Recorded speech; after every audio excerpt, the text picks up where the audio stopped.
தமிழர்களை நேசிப்போம், தெலுங்கர்களை வெறுப்போம் என்பதல்ல தமிழ் தேசியம். தமிழர்களை நேசிப்போம், கன்னடர்களை வெறுப்போம் என்பதல்ல தமிழ் தேசியம். தமிழர்களை நேசிப்போம், இந்தி பேசக்கூடியவர்களை வெறுப்போம் என்பதல்ல தமிழ் தேசியம். தமிழ் தேசியம் ஒவ்வொரு தேசிய இனத்தையும் ஐக்கியப்படுத்துவதுதான்.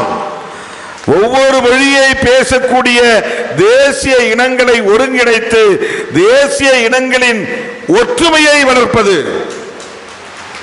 நமக்கிடையில தெலுங்கு தமிழ்நாட்டுக்குள்ள தமிழ் தேசியத்தை விடுதலை சிறுத்தைகள் முன்னெடுக்கிறது என்றால் கன்னட தேசியத்தையும் அதே போல ஒடுக்கப்பட்ட மக்கள் தலைமை தாங்கி வழிநடத்த வேண்டும்.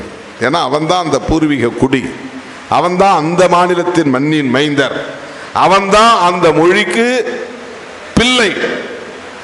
மற்றவங்கெல்லாம் சமஸ்கிருத மயமாகி விட்டார்கள்.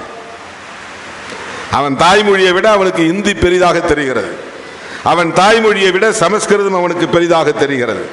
அவன் பெற்ற பிள்ளைக்கு பொருள் புரிந்த தமிழ் பெயரை சூட்டுவதை விட அவன் பெற்ற பிள்ளைக்கு பொருள் தெரிந்த தெலுங்கு பெயரை சூட்டுவதை விட அவன் பெற்ற பிள்ளைக்கு பொருள் தெரிந்த கன்னட பெயரை சூட்டுவதை விட பொருள் தெரியாத சமஸ்கிருத பெயரை சூட்ட அவன் விரும்புகிறான்.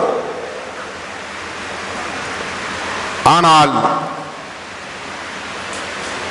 தன்னுடைய பிள்ளைகளுக்கு தன்னுடைய தாய்மொழியிலேயே பெயர் சூட்டுகிற கலாச்சாரம் இந்தியா முழுவதும் அந்தந்த மாநிலங்களிலும் வாழுகிற அந்தந்த மாநிலங்களை சார்ந்த ஒடுக்கப்பட்ட மக்களிடையே தான் இருக்கிறது. 90 விழுக்காட்டுக்கு மேல்.